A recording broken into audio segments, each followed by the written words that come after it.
Are you ready on your end, Drew? Or we kind of got everybody in that is in, and I'm not sure if they're, I think Derek has gotten the link up on the district website, which we need to, I need to make sure that he's brought into the loop to make sure upcoming, all future bargaining dates are up there, and he's included on that. So that was a detail I probably overlooked. It sounds like the link is working. Yeah, sounds like the link is live now. So Okay. If we're all ready, shall we just go in order? Whoever's got the lowest number starts. Well, I sent you an outline that Nancy put together that kind of color coded and kind of put some things together for you.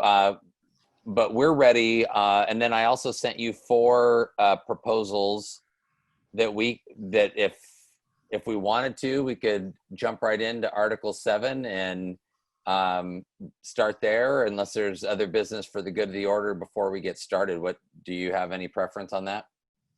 No, I think it's fine. If you guys want to present first, we don't have an issue with that. It's totally fine. Okay. Or we can go every other one. We can do 7 and then you can do 1. And well, that's kind of, I was making a joke about us about picking going to number order, because the first one's 3 for us and the next one's 7 for you, the next one's 10 for us. That's why I was making that joke, it was funny for me because I could see my proposals. But okay. Well, do you want to go first with 3? Yeah, I think it's fine. I mean, it's pretty easy. Ty, you want your union proposal counter number 3? Yeah. Perfect. So we're on number 3. Number 3. It's coming to you. Okay.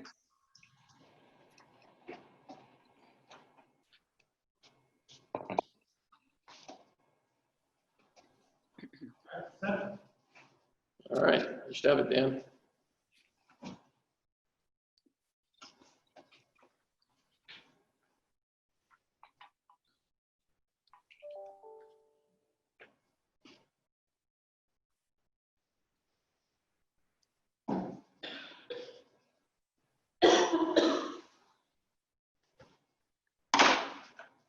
All right, it is on its way.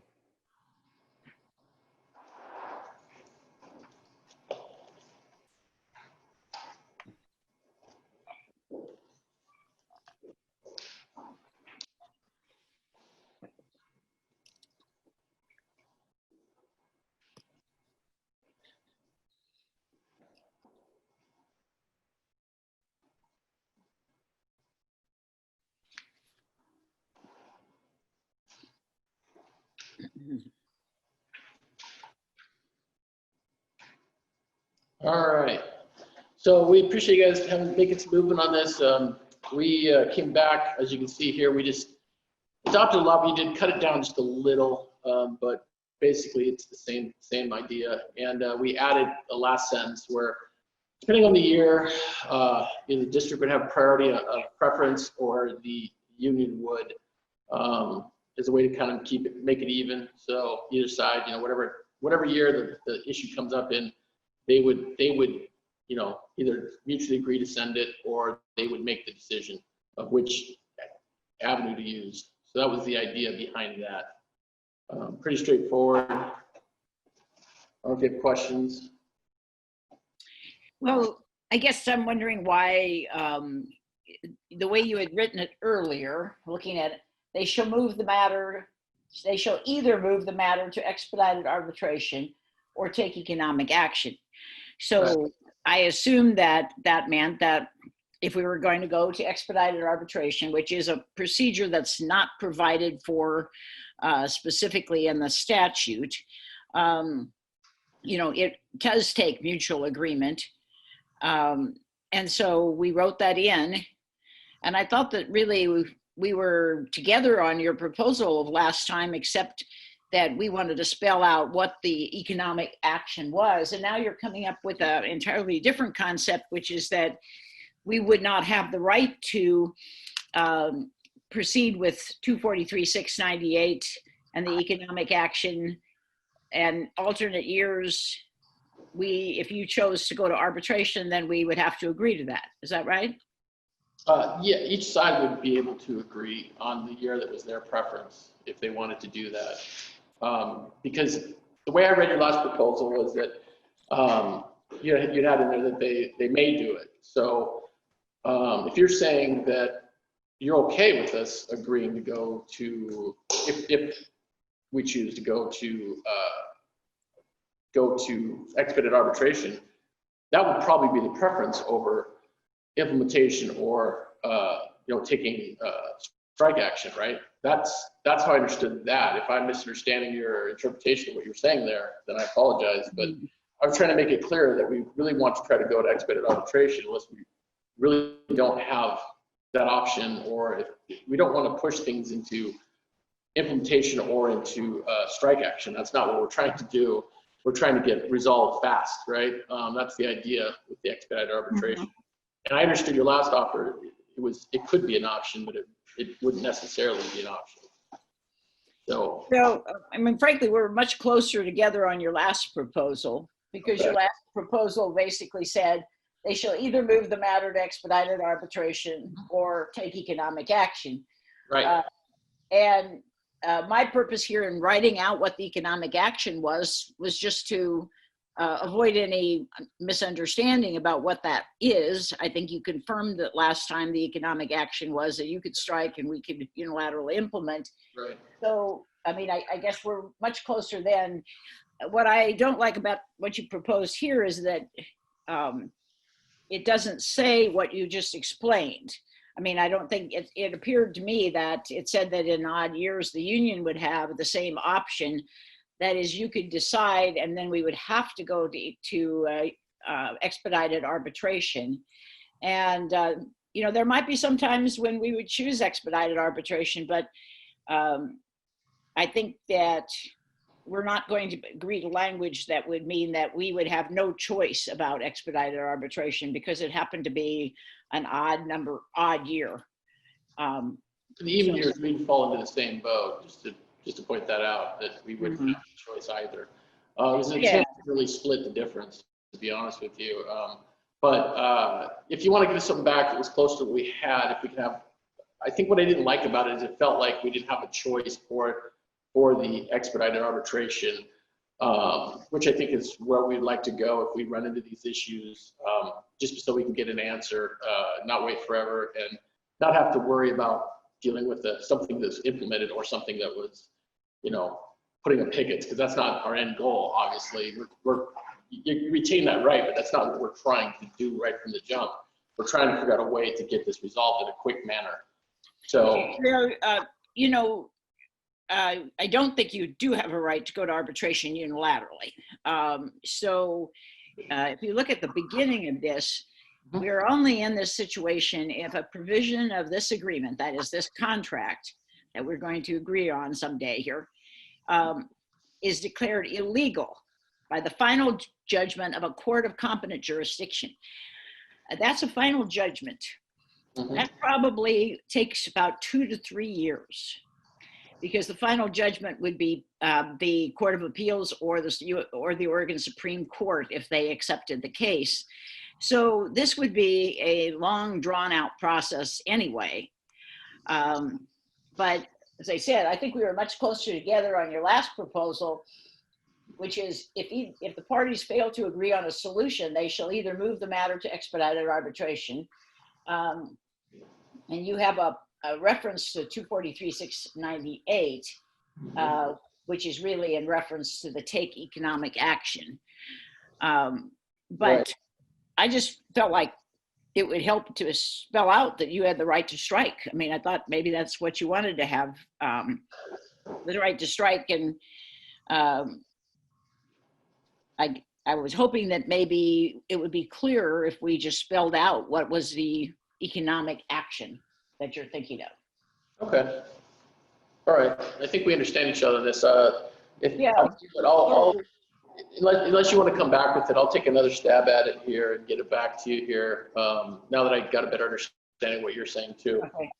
And we'll okay, that'd be fine. I mean, I don't think we have a disagreement about what economic action means. It means we can unilaterally implement and you can strike. So, in reality, I would try to imagine something that has been declared illegal, and the only thing I can think of is the Janus decision.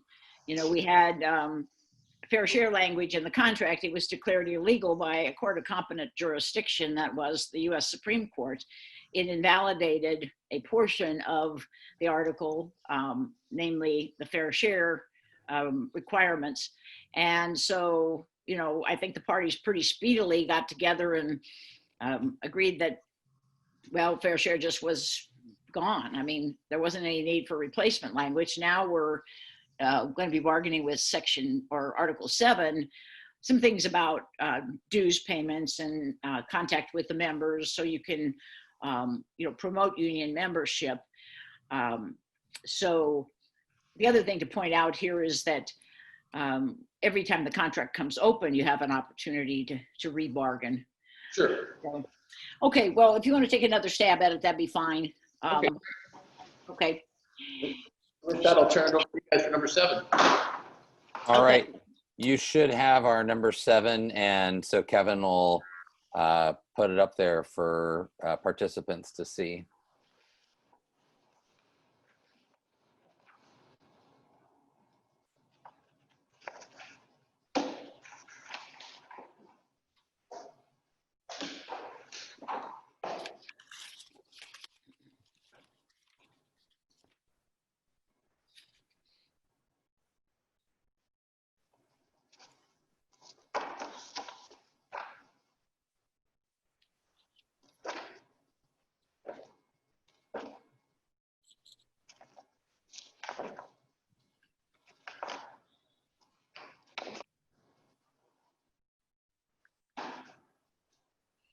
Okay, I'll go over the places where we have language different than yours.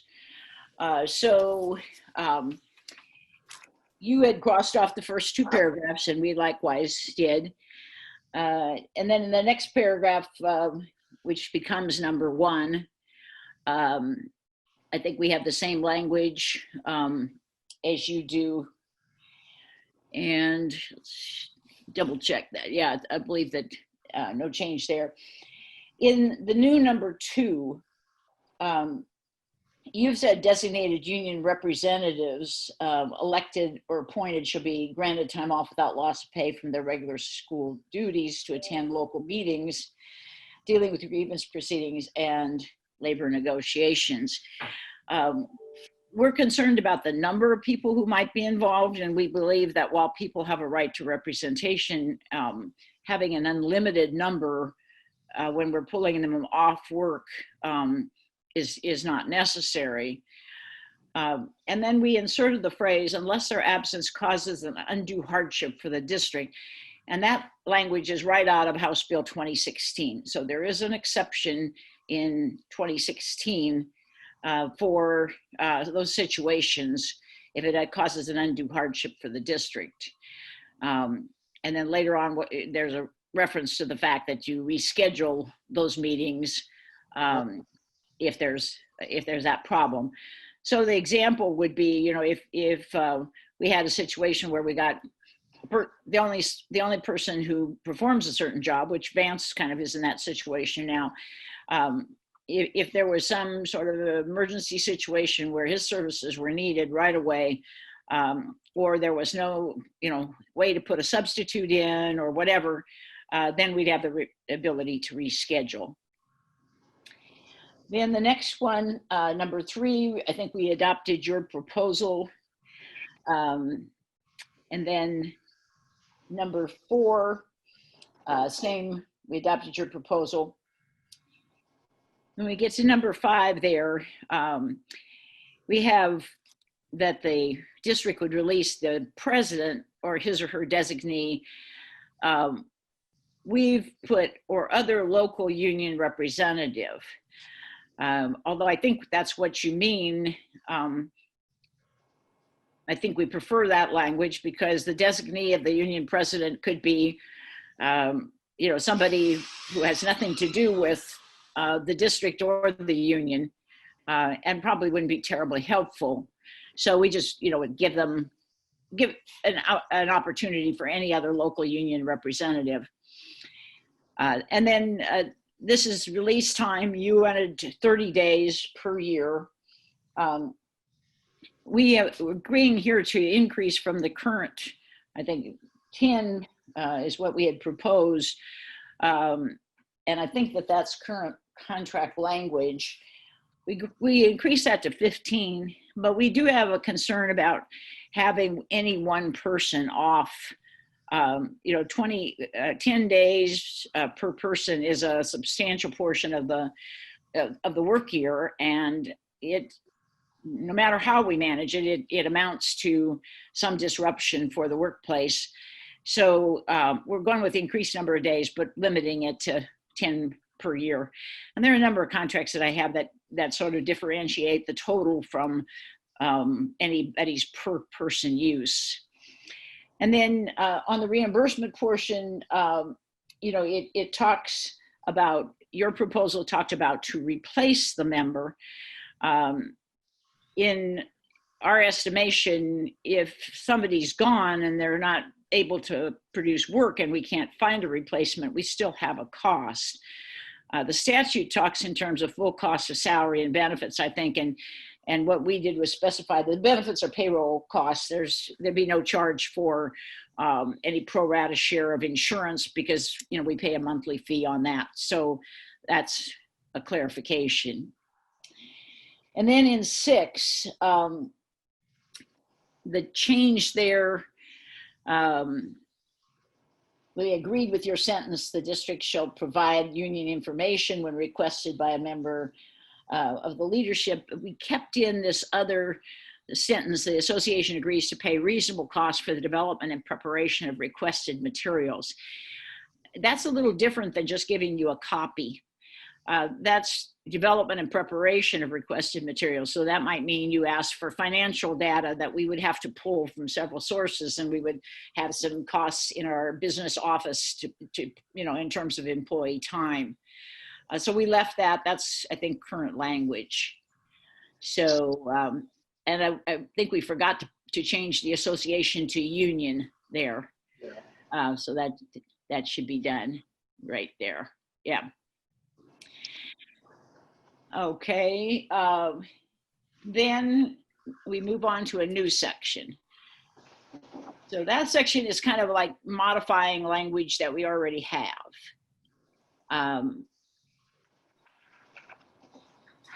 Now, the new section is pretty much right out of 2016, and you had drafted it that way. Under B, I inserted that it was due process proceedings. I put in the word hearings instead of having it twice there, involving represented employees. You represent all of the members in your bargaining unit.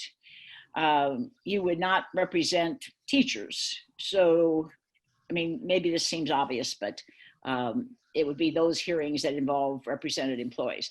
That doesn't mean just members of OSEA, that means anybody in your bargaining unit. And the same kind of change in D. So all of the black underlined here is stuff that you proposed. And then the red is where we added. So on behalf of employees in the bargaining unit, that's, I think, just a clarification that we're talking about engaging in collective bargaining.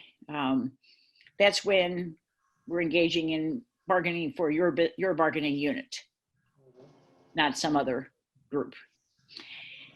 And then number F I deleted because it's handled down below. So we'll get to that in just a minute. So now if we're finished with that list, that all comes pretty much right out of 2016. And similarly, a lot of this next section does. So I think that in this section, I think that the changes I made were very, very few. Let me just identify.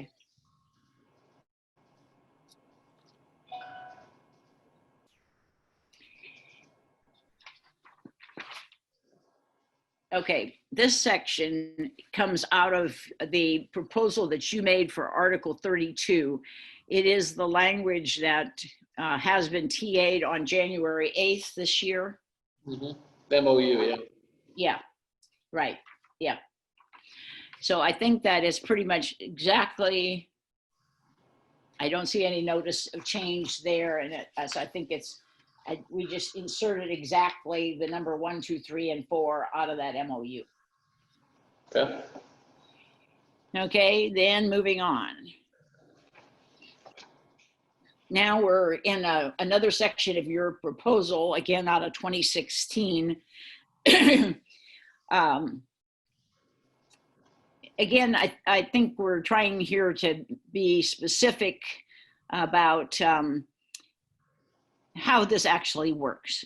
So every person who comes in and out of the front office of any person who comes in and out of any district building has a responsibility for checking in and out, so we know that they're in the building. And that would be especially true, you know, if the representative is going to be somebody who's already working in the building, that's not going to be necessary, obviously. But if it's somebody who works in another building in the district and they're in a different building than usual, they need to check in. And that would also be true, Hobie, if you came in, just because for security purposes, we need to know who's in the building. Yeah, I don't see an issue with having people know that I'm not roaming around the school when kids are here and they don't know who this guy is, you know. I don't see, I think I can understand what you're saying there. Yeah, I mean, we don't want us calling the police officers saying there's a strange person in our building, you know. We accepted your language on that A, what becomes paragraph A. We put these all under 8 and made the subparts A, B, C, etc. Okay. So under that A, subsection A, we just added the portion about undue burden. So now if you scroll down, here's where it talks about it, what happens if it's an undue burden. So if you scroll down so we can see B. Okay, that's your proposed language there. And why did you cross out working with fewer staff? say that again. Under B, in the parentheses where it gives examples, it says arranging, and you added an available substitute, which I understand. Working with fewer staff, you scratched out. I was just curious why. Okay. Yeah, let me discuss that. Okay. So in a school situation, working with fewer staff is really not going to be something that we view as being doable or desirable. And so we're talking about modifying work assignments when possible without disrupting student services. Arranging a substitute, I put in an available substitute because we oftentimes do not have substitutes available, especially if we're talking about bringing somebody in for just a 1 hour situation. We would probably be in a situation then for modifying work assignments. But the idea of working with fewer staff, I mean, if the possibility is that in a handicapped child classroom, you want to pull one of those workers out for a meeting, I can tell you that working with fewer staff is not going to be something acceptable to us. That might present a real danger in that classroom to not have as many staff members on. So that's why we excluded that, because it's just one of those that is not going to be possible. Well, I think, first of all, I don't think these are kind of examples. They're not meant to bind you to these options, right? I think they're giving some examples of how it can be done. The reason why I question the thing about fewer workers is that, I mean, I don't know what Vance does when he comes to a meeting with Dan. I don't think they bring somebody in to cover him. You know what I mean? Your example is spot on. I think if you had a person who's, working in a one-on-one situation like that it may not be possible to go with fewer. It might have to be rescheduled, like you said. And I guess if you want to strike it, I don't think it limits you from still doing, having, using example, Vance can come to a meeting and having Ron and whoever, cover some of that work. It doesn't stop you from doing that. But those are meant to be just examples, is my understanding of giving you some ideas of how it could be done. I don't think we're trying to bind you to that, doing it exactly that way. So that's not our intent. So just whatever that's worth. Right, and as you pointed out, Hobie, that the alternative is not that we don't have the meeting or we force you to have the meeting outside of work time or anything. It's that we reschedule. Right. And so I think there we're agreeing to the rescheduling with it within 7 working days. Right. So, yeah. So then we don't have this up on the screen right now, but there we go. Okay. So now we're down to 8, the other subsections, and I believe that we did not change C, and we did not change D. And then under E, the parties recognize bargaining may occur outside of normal work hours. Designated reps who attend a bargaining session scheduled during their normal work hours. So for the most part, we're kind of in an odd situation right now with the COVID, but we've had bargaining sessions in the evening. So there's a relatively few numbers of your bargaining team that are working in the evening. So if we're scheduling, but it happens during their normal work hours, they can flex their normal schedule in order to attend the bargaining session. But that's not really on paid work time because they're flexing their schedule.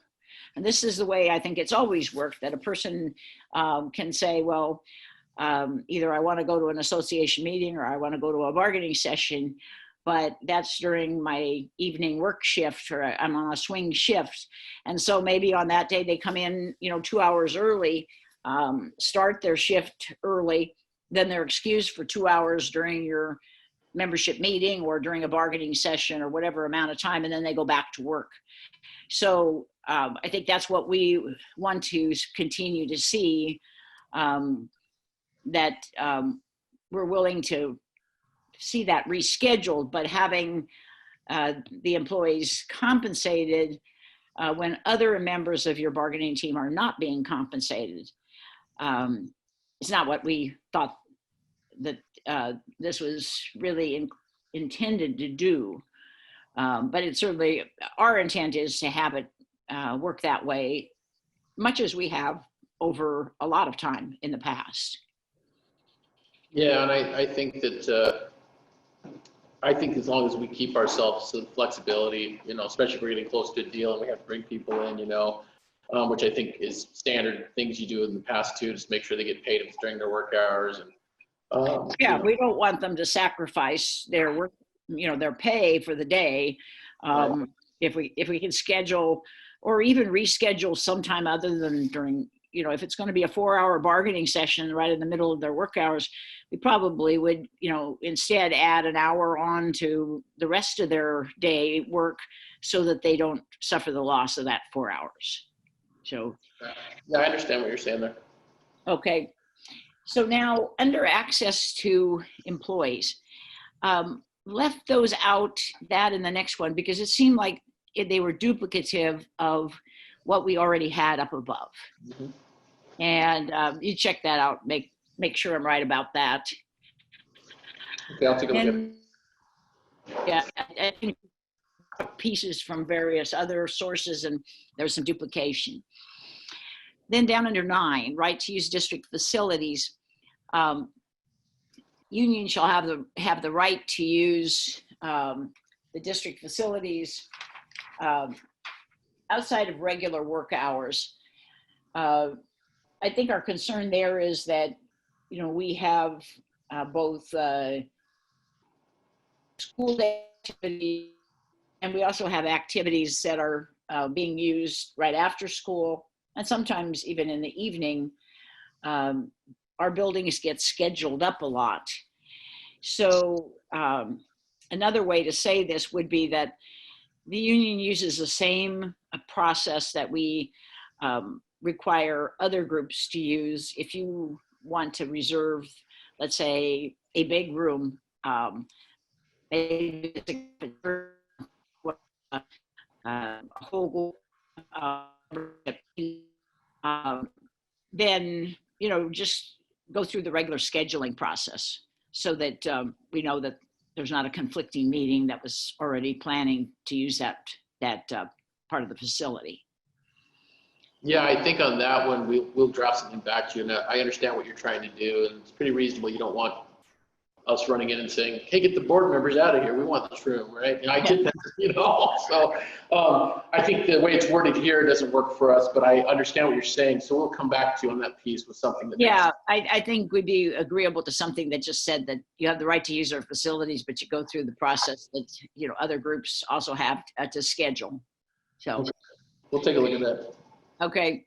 The next one, we haven't made any changes to there.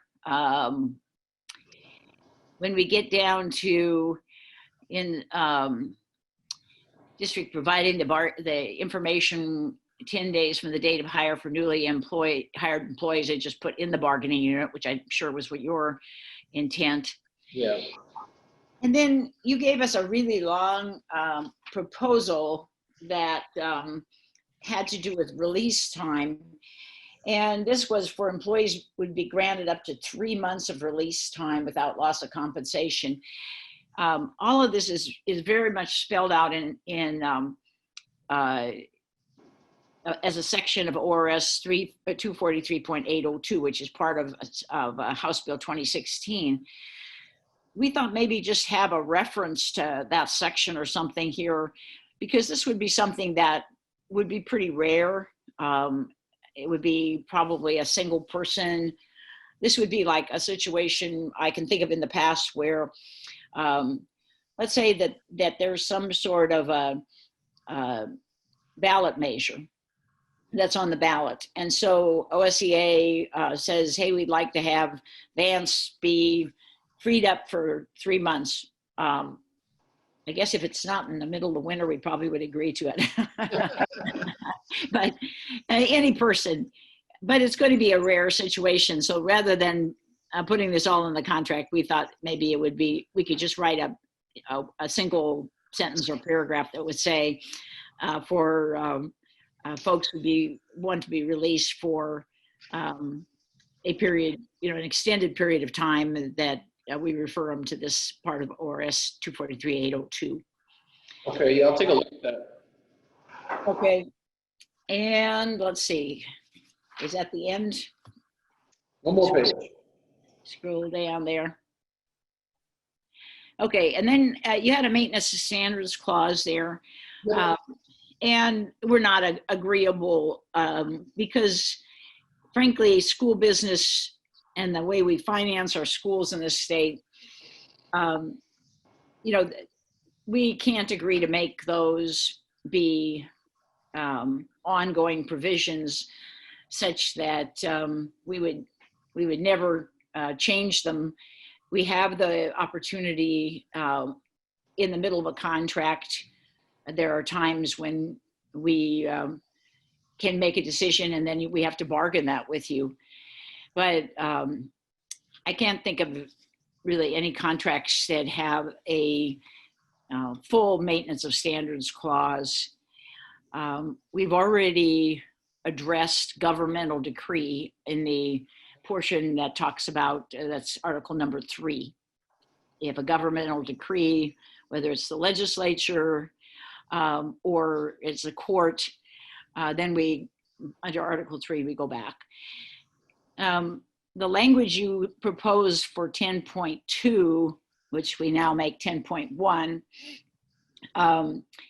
that language we accept, but we just wanted to make clear that any bargaining unit employees, the agreements we make with them have to be consistent with this agreement, this collective agreement. We feel necessary to say any such agreement shall be null and void, although I guess that is the implication of it. But there are times, there may be sometimes that wouldn't be true. If we paid an employee above the appropriate bargaining rate by accident or intent or whatever, that would be a violation of the bargaining unit. But there might be reasons like BOLI that we couldn't try to take that money back. So we might have to comply with that agreement for the past, if it had been, 2 weeks or whatever, and we might have to pay, and then of course change because we have to that's forth afterwards.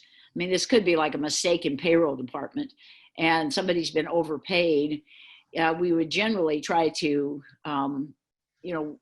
recoup that or even it out over the year. But I think there are some situations when some outside entity like BOLI might force us to do something otherwise. So that was the reason why that last sentence was eliminated. Okay. Yeah, I think we may have to have a fundamental difference of opinion here on this one. Maintenance of standards, how I view them, is really not the law. So like you said, we have other processes that cover that. It's more like the example I would give you is the recent emergency get together we had to deal with the snow days. The snow held off, so we didn't have to actually do it, but we actually had a grievance over how somebody was paid that came in that day. But since it occurred before this current agreement, it couldn't be referenced, but it would have made, quite frankly, it would probably made all of our lives easier. In having those agreements, the next logical step is to move the stuff into the contract and maybe modify it as we go. And that's how I've utilized maintenance of standards is we settle something so we don't have to deal with the issue, fight over again like multiple times over the years because it happens to fall in a different contract where we have the same language. That's the idea behind maintenance standards for us, is so that we can have some stability in knowing that, okay, we've done this before, we know how to deal with this now. We don't have to start from scratch and make another whole new argument or make the same argument.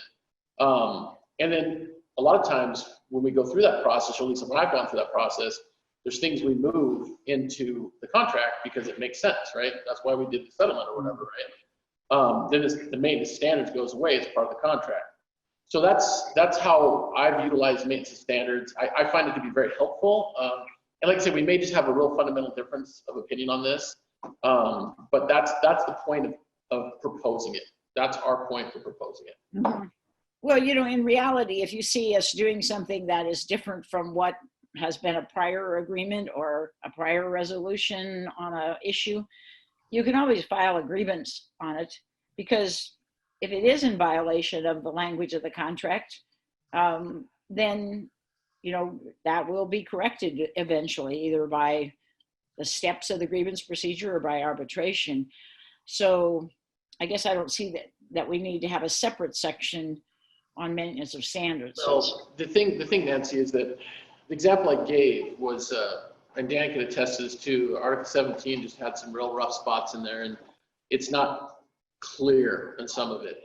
But we had some clarity through a previous grievance, but because it fell the previous contract, because you have language in your management rights and whatnot that says that anything happens during the contract is good. Anything happens after we do the Vulcan mind meld and we forget about it. That's the issue that I'm trying to address here.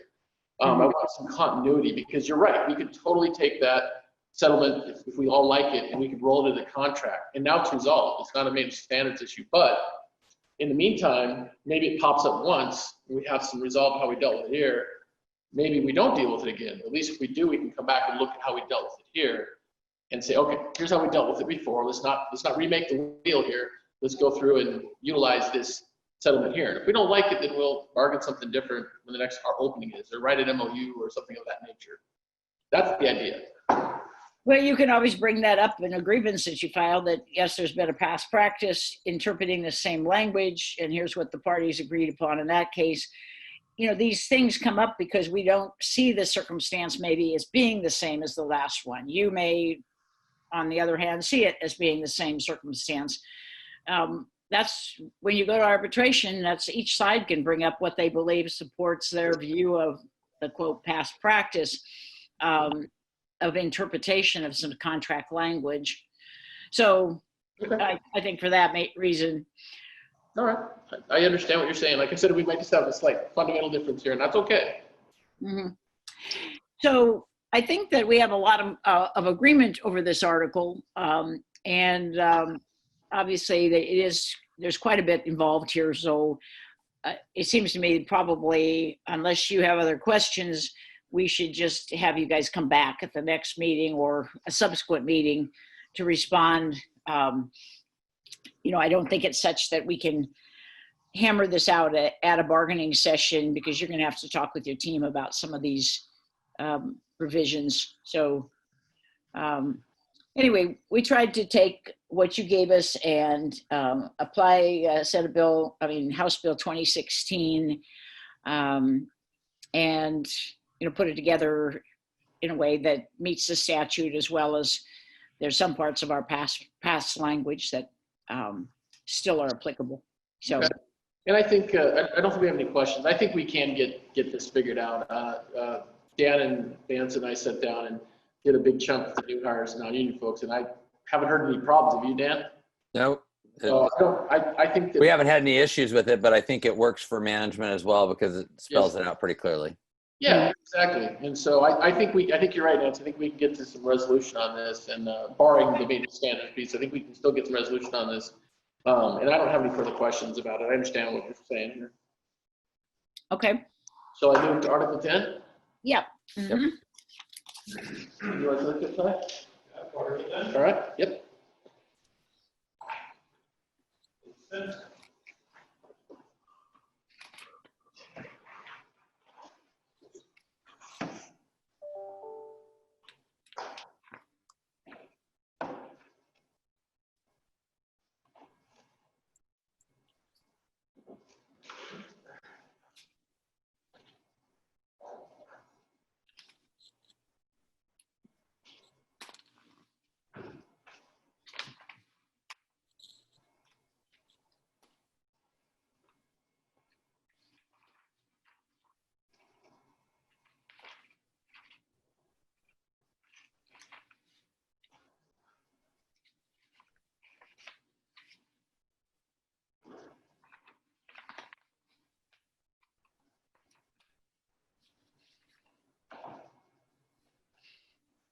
All right, so I put in blue language that you had, Nancy. I appreciate you guys trying to help folks to clarify that they can utilize other procedures, and we like that idea in the beginning part there. And then we just changed a little bit of the phrasing just so it was clear that we're talking about the same thing, and we're not, we're talking about the processes up here. And the grievance below, and that's basically why we added that one yellow sentence in there. But it largely is your language on that first part. I unstruck contract grievance below. You said grievance before. I did leave it. Go back to 2A, because I think in 2A that contradicts everything that you put in. I thought I removed or any conflict between the parties. I thought I removed that, but apparently you got the old version. So I'll tell you right now, we've crossed that out. So it's restored back with the exception of association to union. And I think, so everything else is our original proposal. We really wanted to get some ideas from you folks on how we can address some of this other stuff to make it a little more equitable for everybody. We didn't really see, basically my understanding was your only counter was number one. So we really wanted to get some more opinions from you guys on the rest of it, rather than just not hearing anything. If you want to talk about it, or if you want to try to write something else up, whatever makes sense. But we'd like to talk some more about the rest of our original proposal, and why we think it's there, if you'd like to, or if you just want to go through and reassess it again. Because I know we spent a lot of time talking about number one. I think we went through everything, but we didn't really, so you understood what we were trying to do, but we really didn't get a response on that from number 2 down. So that's what we're kind of looking for. And I don't know if this is the point you want to talk about it, or if you just want to have some more internal discussions and come back. We've made maybe a little bit of progress on this. And down below, I added, oh no, that's it. Nope, never mind, wrong one. Well, the language we have currently in the rest of the contract, we viewed as being language that served the parties well over a number of years. So I think that about the only change that we were, I think the only change we were attempting to make in the whole article was to answer your concern about these other types of concerns or conflicts, and that's the language that you've now incorporated into the opening paragraph. So the rest of it, we essentially took the position that this process has served the parties well over many years. It's very typical language for other OSEA contracts around the state, and so we didn't see a need to change it. That's really. And I don't want to belabor the point if that's where you guys are going, but I do want to point out that number 3 would basically undo what we're trying to talk about before about management. Oh yeah, the 30 days. Yeah, D3, where it says any grievance procedure established for the sole purpose of this period resolving any disputes which arise during the term. This kind of only disputes which arise during the term of this. That wouldn't allow us to be able to have a discussion that we were talking about before. It would be, the snow day example would be exactly what I'm talking about here. It would be under that provision, and we would have one way we resolve this before. Maybe it never comes up again and we don't address it again, but we have that out there. But then according to this, we couldn't use it. I don't even think we could use it in arbitration, quite frankly, because you could just say, well, no, that happened in the last contract. Yep, it was 1 month before the new contract, but it is what it is, right? So that's the kind of stuff that we're looking at in here to try to lessen so that we can have those discussions and have some kind of roadmap when we're going forward with these different things. But that great discussion we just had about how we could talk about these things, this language would undo that, just what we're talking about. It would just be, nope, sorry, that was last agreement. Now, Dan may not be that way, but we don't know the next person, right? Or they don't know the next rep or whatever. So that's a concern. That's one concern, right? Mm-hmm. So just to let you know, just to flag, that's why we highlighted some of this stuff. Well, I think that one of the reasons why we have a grievance procedure at all, instead of like having every dispute about a alleged contract violation go to the unfair labor practice process through ERB, which it could.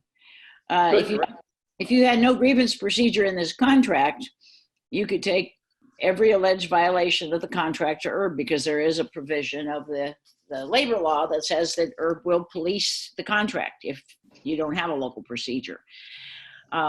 So I think that the reason why we have a local procedure is one that, moves things along more quickly, rather than to allow disputes that may have occurred, 150 days before, 180 days before, to be brought up again when they hadn't been brought up before.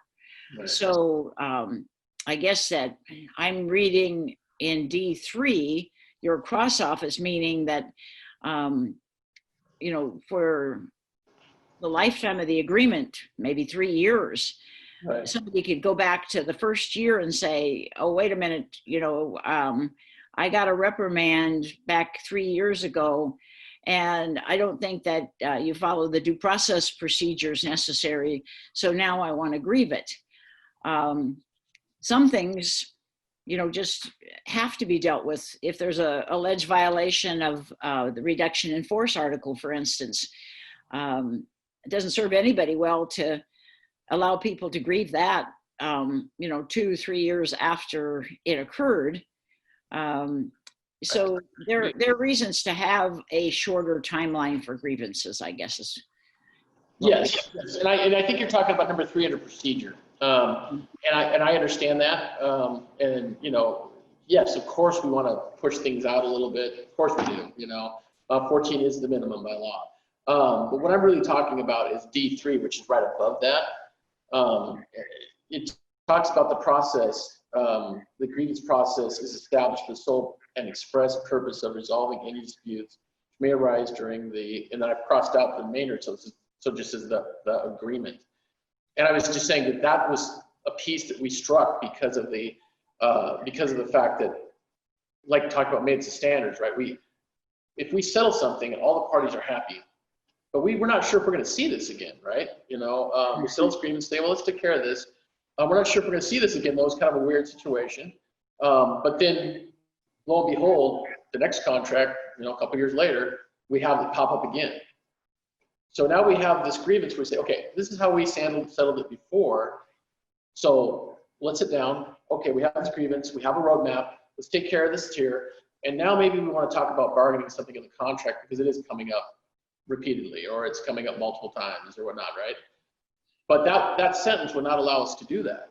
It simply says that if it literally happened the last month of the previous contract and it happened again in the first month of the second contract, we could not reference that particular settlement to allow us to try to figure this out. That could be done. You know, there's always people that can say, yeah, we're going to look at that anyway, sure. But, you know, maybe there won't be. And then we have no way to look at that to say, look, this is why fight over this again when we have the answer here from a previous settlement. So that's the piece that I'm really talking about right now, more than the procedure below. Well, I don't think that the language you've crossed off really deals with that at all. I think the language you've crossed off talks about, you know, the fact that we're not going to let people go back years afterwards, and it says that the grievance procedure applies only to disputes which may arise during and relate to rights which accrue or vest during the term of this agreement. So, you know, again, it's a matter of expeditious kind of resolution on that, not reaching back to the terms of a prior agreement, which might be different from the current agreement, actually. I mean, I don't know that this this paragraph is all that different from, you know, paragraph D up above, number 1 says, since it is important that grievances be processed as rapidly as possible, the number of days indicated each level should be considered as a maximum. And so, you know, there's a recognition of the need for prompt resolution, but D3, that sentence that you're crossing off, by crossing it off would make it possible to go back to a prior contract literally years ago. Yeah, so, I think you're right. It would, but not for, we're really not talking about somebody who 3 years ago thinks they shouldn't have been disciplined or whatever, and they've missed their timelines, because we do have timelines all over this thing, right? How things have to proceed. So I think that when their timeline's up, you know, barring any rule out there that you know, that maybe in the law or whatever, their timeline's up. So I don't think they can go back and use those examples that you were giving me to, oh, hey, 3 years ago, you didn't follow the procedure. You know what? You have that ability. You have 14 days 3 years ago to talk about that, right? You didn't do it. I think we have timetables for that reason. This goes beyond that. And you're right, we literally could go back 10 years and use a settlement of a grievance. You're right. And that's exactly what I'm suggesting. Because if it happens every 10 years, then you know what? We probably don't need it in the contract. But we would have that form to be able to say, hey, you know what? This is before our times. This is how they dealt with it. Does this make sense? Okay, let's utilize this to settle this current issue. Because it happens every 10 years. Why would we want it in the contract? You know, we're not trying to build novels here. We're trying to get things in a very succinct manner that deal with common issues and the things we legally have to deal with. So we wouldn't want to put that settlement in my opinion is we wouldn't want to put that settlement in the contract, but we would have it accessible for us to be utilized to fix this problem 10 years later, maybe 3 contracts later. So that is what I'm saying. It is that we would reach back to another contract. And if the settlement was specific to something that had changed, then I don't see how we would apply it to something new, right? It wouldn't seem to be apples to apples, which would not be beneficial, I think, to either of us. well, I think that's exactly what this language is supposed to prevent. I agree. I agree. Right. Why are you crossing it off? No, I'm crossing it off because it's preventing us from utilizing settlements, like the snow day example I gave you, to say, hey, you know, Dan and Hobie, who weren't here when this was done, here's what we've done in the past. Let's utilize this. Does this make sense for what we're doing? Okay, we got a roadmap. Let's do it. But it's from a previous contract, right? So under this language, we couldn't reference it, right? So that's. Well, why didn't you negotiate that language into the contract that, you know, is now expiring. If it was important, you should have raised it at the time. And when we bargained it 3 years ago. And the other thing is that every time one-off issues come, there's a grievance, or do we want to say we have that setting there, and if we really need it, we can go back and look at it and say this is how we dealt with it before. But if we don't need it again, why would we want to put it in the contract? Well, we wouldn't put it in the contract if we thought, hey, that didn't work out very well, or we're not real happy with the way that affected the management of the organization. So we're not going to do that again. So if you brought a proposal forward, we wouldn't agree to it. You're sort of saying that since something happened 10 years ago, that therefore you never wrote it into the contract, that we would forever after have to handle it the same way. And I don't think that that's really beneficial to either.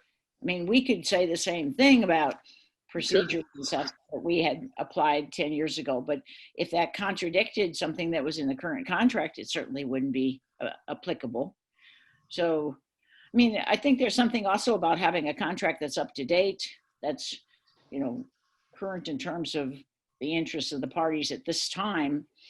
I mean, this isn't the biggest issue to get hung up on because, frankly, that whole paragraph could be stricken and it wouldn't change anything. Okay. Because it's good to understand, though, I think, what the intent is coming from us, so you know why we're bringing it up, you know. So, but I agree, we do have to get through it, so. I have a question about D1 with the strikeout of the current language is that if the district does not respond within the time limits, it just moves up the grievance process. And you're saying if the district does not respond within the time limits, it automatically is in favor of the grievance. So I'm just curious, I mean,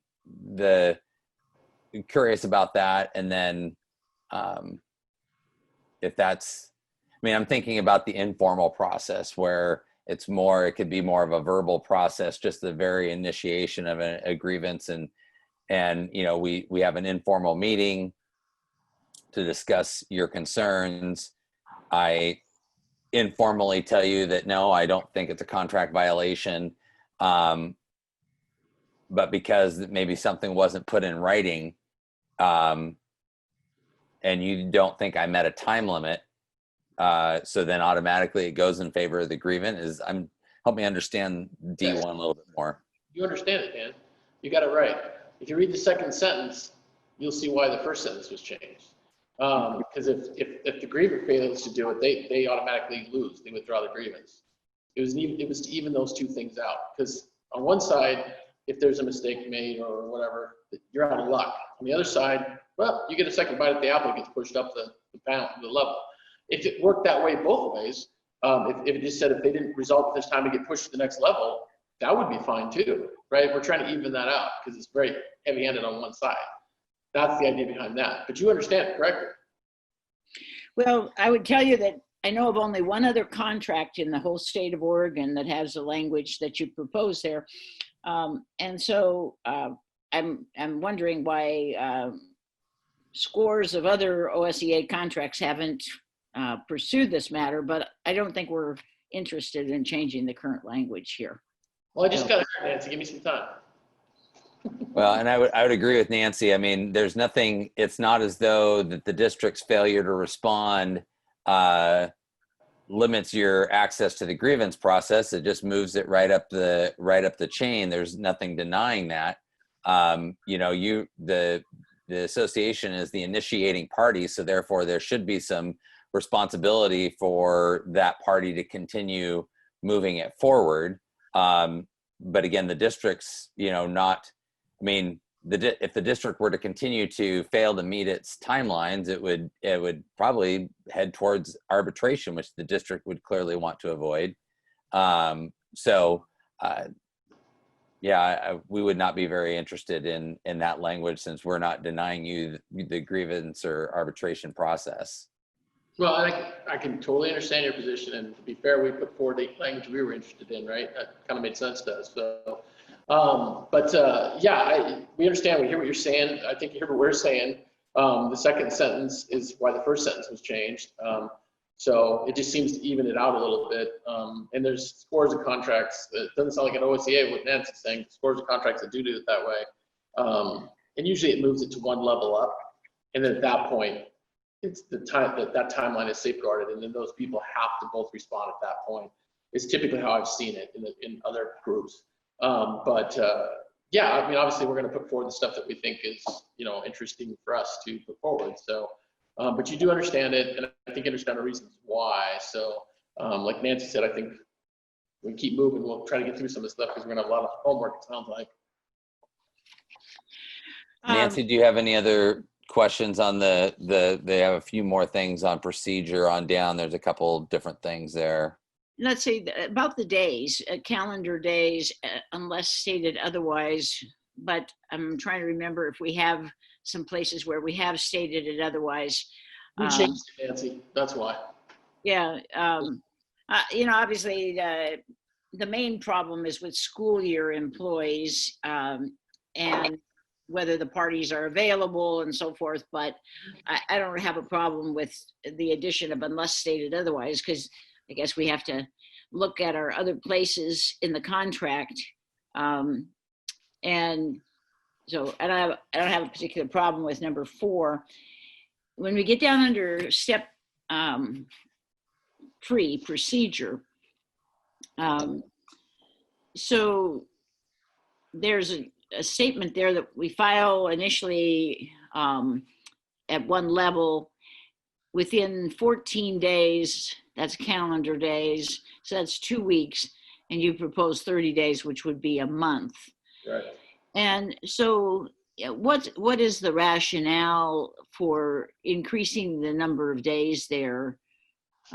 Again, the whole idea is to have an expeditious process that gets to the end, and we got a lot of timelines if it goes up to step 2, 3, etc. But why do you think 30 days is needed? Okay, so this goes into the 20 plus years I've been doing this. I found that with a 30-day clock, I know 14 is what the law says, that it tends to allow more things to be solved at a lower level. That's just my experience. It gives people, like you said, if there's not availability or somebody's gone, or now we have to file a grievance just because somebody's on vacation for 2 weeks, or what I've noticed with the 30-day time limit is that it tends to get the stuff resolved more at a lower level. That's been my personal experience in almost 25 years now, is that everywhere where we've extended that, people will just file to make sure they don't miss timelines, right? That's worked out well. We had some discussions here, and the thought process was that, right now, we might be we're talking to you real quick, but like when Dan had all the teacher stuff going on and whatnot, it's like Vance goes on a trip to right before the corona hit, so I guess he's vacation good this year. The rest of us are out of luck, but it gives a little more flexibility where the people that are the key players, for lack of a better term, can really get together and have these discussions. We're not proposing you change it anywhere up the food chain. We're just saying this 30 days gives people a real chance. If they can't resolve it in that time, we're probably taking this further without a doubt, rather than filing something to save a timeline. That's the only thing behind that. I can understand if you were talking about some of the subsequent timelines, but see, the problem for us is we don't even know that you think you have a grievance or that you believe we violated the contract until you bring it forth. So this means, you wait 30 days to bring it forth. Why not bring it forth, within 14? If we wanted to change the other timelines later, there's a 7-day time period to respond. If we want to increase the amount of time that the supervisor would have to, meet with you, respond, I think we've been much more open to that increase of time for the very reason you've enunciated. But the change you've made there, that's the very beginning of the procedure, and it's the filing date. Mm-hmm. And so I guess there's not necessarily any discussion going on. We don't even know that you think we have a grievance here. Part of it, Nancy, is that sometimes we don't, right? Dan could probably tell you in the time he's been here. I know I've seen it the time I've been here, people think they have grievances and we have to go investigate and find out what's going on. And then we find out, oh, wait, actually, yeah, they can do that. Or yeah, that's the procedure. Or you know what? There's things we have to look at here, but they don't raise the level of grievance, right? We do that legwork ahead of time is the idea with the 30 days too. So when we come to you, we hand you it, we know we're talking about a potential grievance. That's part of this too. Because then, again, if somebody's gone or if you have an issue with getting to talk to everybody, you know, in a timely manner to get all the information together, that process, what I'm seeing, largely happens after somebody brings up the issue and then we do it, right? And then it's all out. It seems smarter to bring the most complete case you can and say, here's what we're talking about, and giving it to you, because then maybe we settle it right there and it doesn't have to worry about those later steps. But at the very least, everybody's clear on what's going on. We're not trying to, hey, Dan, I think there's a problem over here. This person's saying this. And then now we got to go run around and try to figure it all out because, you know, we only have 14 days. Now we potentially file a grievance and then try to figure out after the fact. You know, I'm a big proponent of getting your ducks in a row and being organized and have all the information so you can hand it to them and say, this is what's going on. Here's our supporting evidence. Let's see if we can figure this out, right? I think I think we'd be much more likely to agree with your point if we were talking about step 2, because step 1 really is an informal process. I mean, it doesn't even require that the grievance is, as I see, I don't know, do we have a grievance form that we use? I don't know, but, you know, must be initially filed at step 2. You know, this is an informal step here right now. So you just meet with your supervisor and discuss it with your supervisor with the objective of resolving the matter informally. Then the superintendent's got a fairly tight timeline here to respond, 7 days. But then it goes on to the superintendent. So it seems to me that the opportunity for resolving things would be improved by not changing 14 to 30, but maybe giving the supervisor, you know, more time to resolve it and giving the grievant more time to move it up to superintendent's level so that there could be continuing discussion at the lower level. I mean, I would see that would be much more, you know, pertinent to the whole issue of having enough time to resolve it. But again, I like to think that if we don't even know that it's happened until 30 days afterwards, you know, for the supervisor to then go back and sort of resurrect, well, what did happen during that time period? I don't think that aids in resolution. So Okay. I might be more willing to extend some other timelines in this process than that one, if there's more of a need to, you know, have further chance to try to resolve it. Well, the I'd like to add is, you know, you had mentioned in there, Hobie, about a potential grievance, you know, and that's, I mean, I think that's part of the issue is, you know, a potential grievance means we're still working on trying to solve a problem maybe, and nothing formally, but, you know, if we've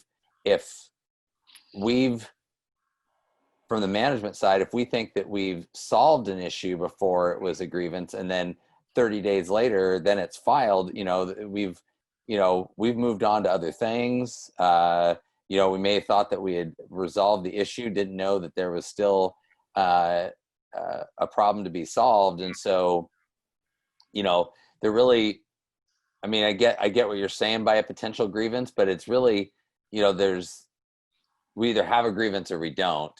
And, you know, I'd rather know that we do have a grievance, that this is, you know, we did reach an impasse of sorts. And so you're putting us on notice that it is a grievance, and we need that in a fairly timely manner. I mean, we can try to problem solve all we want, but we need to, if you're making it more formal by going to the grievance process, there needs to be a tighter window than 30 days.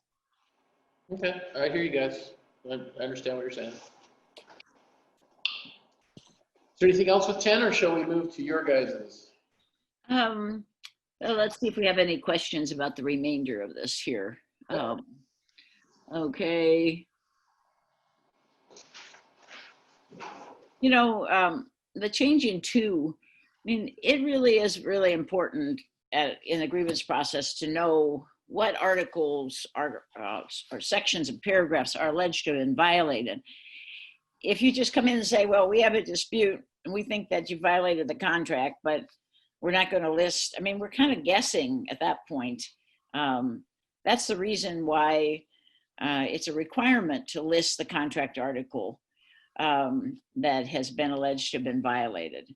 So we can kind of narrow it down and look and say, okay, well, you've listed 3 articles here, these sections, and see if we think that your arguments have merit, but it's really hard to do that when we don't know which articles of the contract you're listing or considering. So, Okay, no, understood. okay, and I understand you put working days in there a couple of places, and we'll consider those because I think we might have similar concerns about, you know, time periods where people are on winter break, for instance, or something like that. So we'll take a look at those, and that also under step 4. The very bottom, I changed, under 5, I changed to a sentence that sounded a little more, you know, a little more friendly. If a grievance is proper for arbitration versus the arbitrary, see, I can't even say it, of the grievance. So that was just a stylistic change. So I'm not married to that if you really don't want it. Well, are you referring to the first paragraph of step 4, or which paragraph are you? Sorry, number 5, the second paragraph, not the big one. You got to scroll it so I can see it there. Oh, okay. There's a dispute regarding if a grievance, whether a grievance is proper for arbitration. Yeah, That's probably a little bit more understandable language. Yeah. That was the idea there. Just so you know, I wasn't trying to change any arbitration stuff. Yeah, I mean, arbitrability is a word that's not exactly in common use. Still, never knows it. Right. Okay. I think that the change in the next paragraph, you know, once again, we will want to know at this point the specific provision of the agreement that you're taking forward. Sometimes, you know, you start and you file a grievance under 3 or 4 different articles, and then after discussion, you kind of realize that maybe not all of those articles are in play, or not all of them have been violated. We really do need to know, and I think it's very helpful for the arbitrator to know when they, you know, begin the hearing. So what is the specific alleged violation of the agreement? So that's why we would want to hold on to that. Okay. Yeah. All right. Yep, we're good on this. You got it. All right. Okay, so it's 17. You, Dan. 17. All right. Yeah. Okay, 17, emergency closure. So what we have done here is to essentially just say, we think that our current language works really well for what it was intended. And so we left that in place. We explained. Nancy, do you want to hold on? Nancy, Kevin, are you able to? There it goes. Thank you. Okay. All right. So we make a exception for paragraph 4, so we'll get to that one there in just a minute. But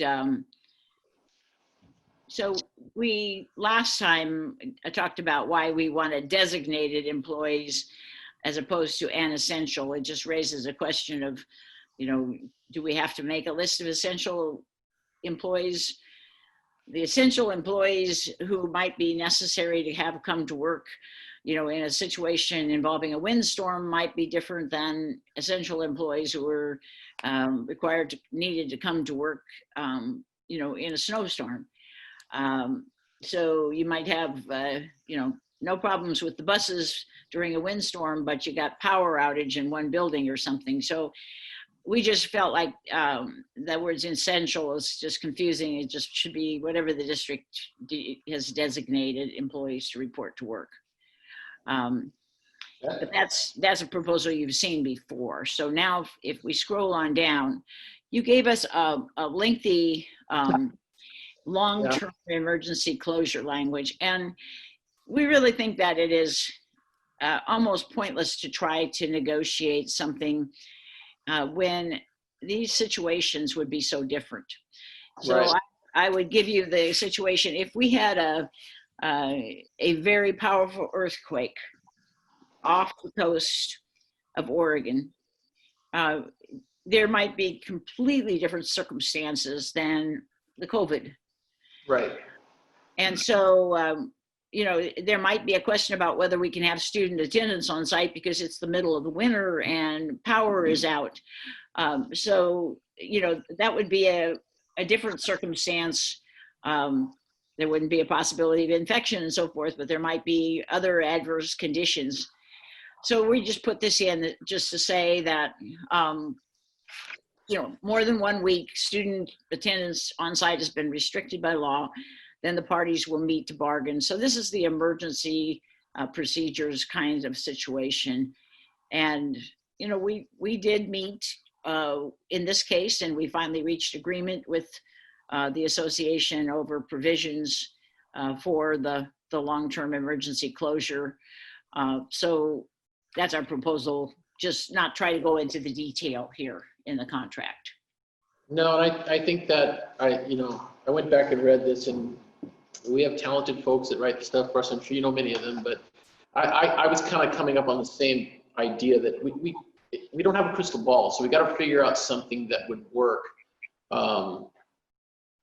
more evenly in you know, whatever that long-term emergency might be, right? Like you're suggesting. So I actually have a couple ideas. I wanted to see what you had, but we will put something together in quick order on that one for you, because I think I have something that, talking to these folks here, that we might be able to utilize to take it from, I think we had, let's see here, 1, 2, 3 pages. I think I could take it to probably what you have plus a couple sentences. So make it a little more simple in all of this, but also really capture what we're trying to do here, which is safeguard the members, you know, when they're, you know, these things happen, because it's not their fault any more than it's your guys' fault, you know. So so we'll come back to you with something on that in short order.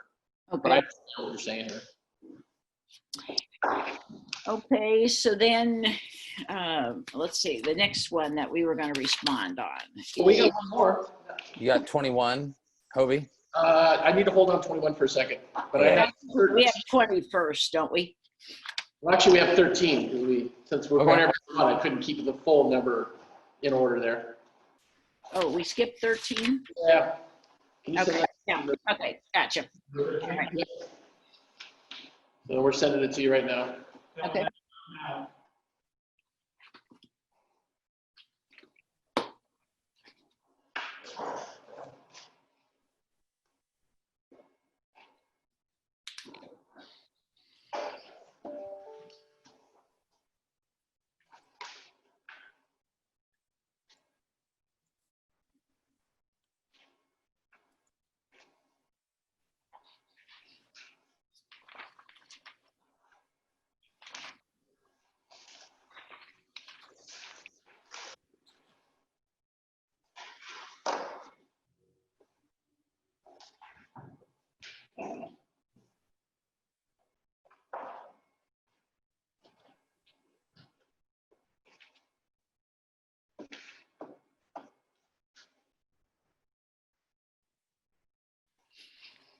Okay, so 13.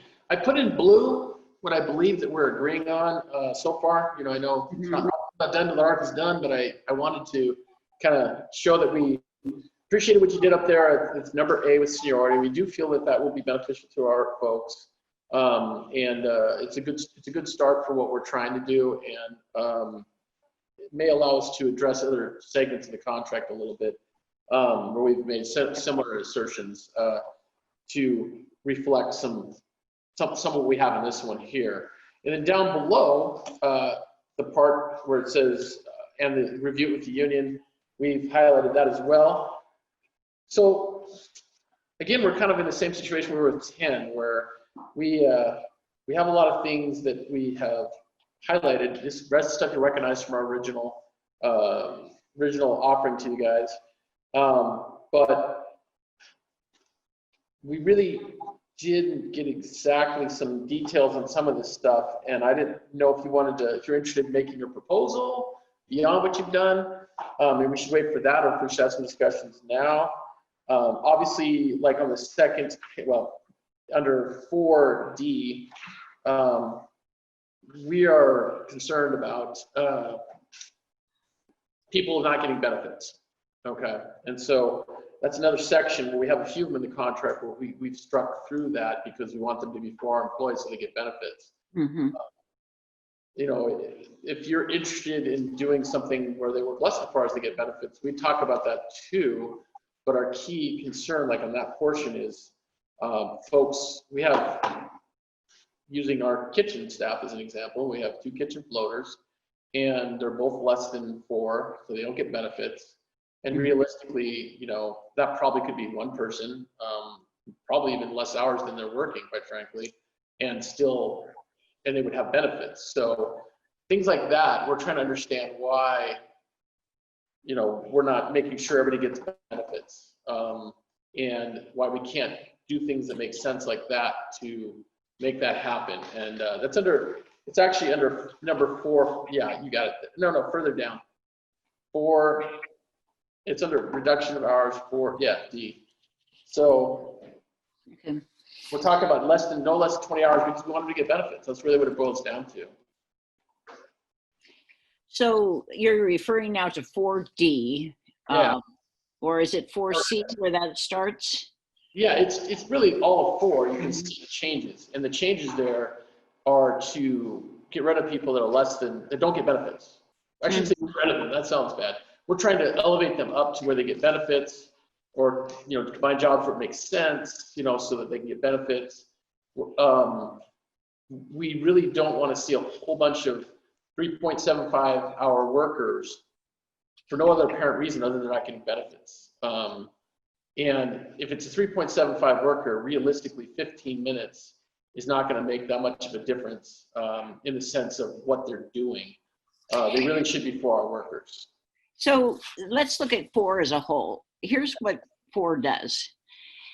It protects people who are in jobs that are of more hours. So can you shrink it just a little bit, because it's cut off on the right hand side, because I have pictures of members of the team, choir room, etc. There we go. Okay. So if you look at it, see what that currently does. It says that there are really 3 categories of workers that are determined. There's the regular full-time, 35 hours or more, regular part-time, 20 hours or more, and then regular part-time less than 20 hours. And so it gives people different rights.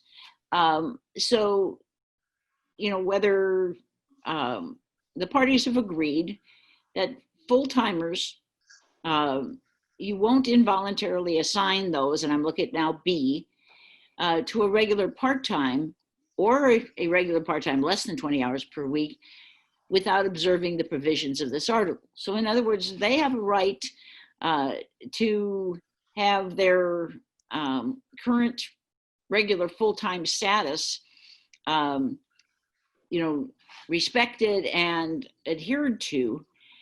So it says that we won't involuntarily assign a regular full-time employee to a regular part-time or irregular one without observing the provisions of this article.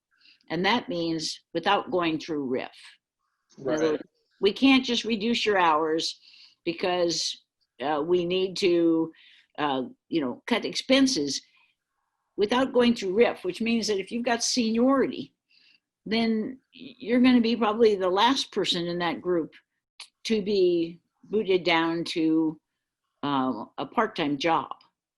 So I think this language actually protects the people who have the most hours, but typically they, you know, are people who have come in with the expectation of full-time employment, A lot of times there are people who started with part-time employment, they worked up to full-time employment, but essentially it says we don't move them back to part-time employment unless we go through a RIF procedure.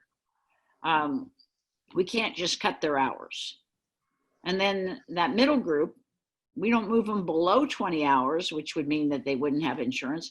We don't do that without observing the provisions of this article, that is, going through the RIF procedure.